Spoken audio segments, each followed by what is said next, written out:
L'homme ne vivra pas de pain seulement, mais de toute parole qui sort de la bouche de Dieu. Voici votre moment de méditation quotidienne.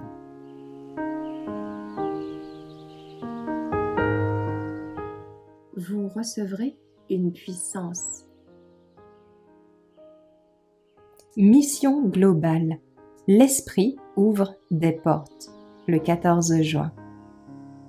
Cette bonne nouvelle du royaume sera prêchée dans le monde entier pour servir de témoignage à toutes les nations.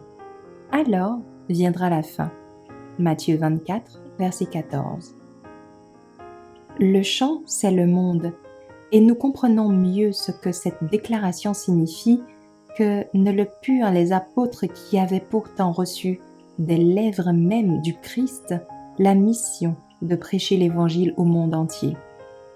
Le monde est un vaste champ missionnaire, et bien que nous soyons établis depuis longtemps dans la vérité, nous devrions être encouragés à la pensée que des champs auparavant difficiles d'accès s'ouvrent à présent facilement.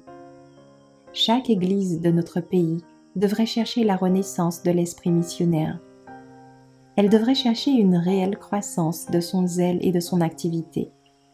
Tous devraient prier pour que l'indifférence qui a empêché les hommes et les moyens d'être employés dans l'œuvre soit bannie, pour que le Christ puisse habiter dans les âmes.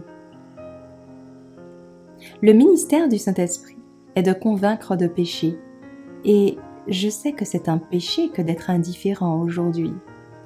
Quand nous considérons les différents champs dans lesquels nous avons pénétré, nous sommes invités à nous demander « Qu'est-ce que Dieu a façonné ? Qu'aurait-il pu faire de plus pour sa vigne qu'il n'a fait ?» Dieu a pourvu à la richesse de sa grâce afin d'accorder la puissance divine nécessaire à l'accomplissement de son œuvre. Rien ne manque de la part de Dieu. La carence est le fait de l'homme qui refuse de coopérer avec les intelligences célestes. À travers le plan qu'il a décidé, rien ne peut être entrepris en faveur du salut de l'homme sinon par le moyen de la coopération de l'homme. Des pécheurs ont été bénis par la lumière et par des signes. Ils savent qu'à travers la grâce qui leur est accordée, ils peuvent remplir les conditions fixant la promesse du salut. S'ils déclinent une telle possibilité, ils auront à déplorer leur propre destruction. On peut dire de telles personnes que le Christ est mort pour elles en vain. Mais qui est à blâmer pour la perdition des âmes qui ne connaissent pas Dieu et qui n'ont pas eu l'occasion d'entendre les raisons de leur foi? Quelle responsabilité repose sur l'Église par rapport à un monde qui périt sans l'Évangile?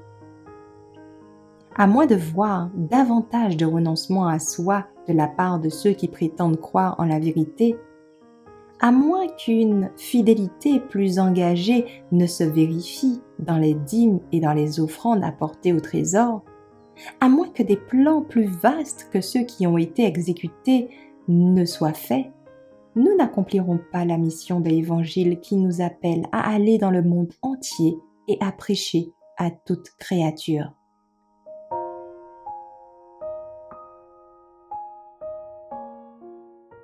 Merci d'avoir écouté cette présentation. Assurez-vous de nous rejoindre demain pour votre moment de méditation quotidienne avec lereste.org.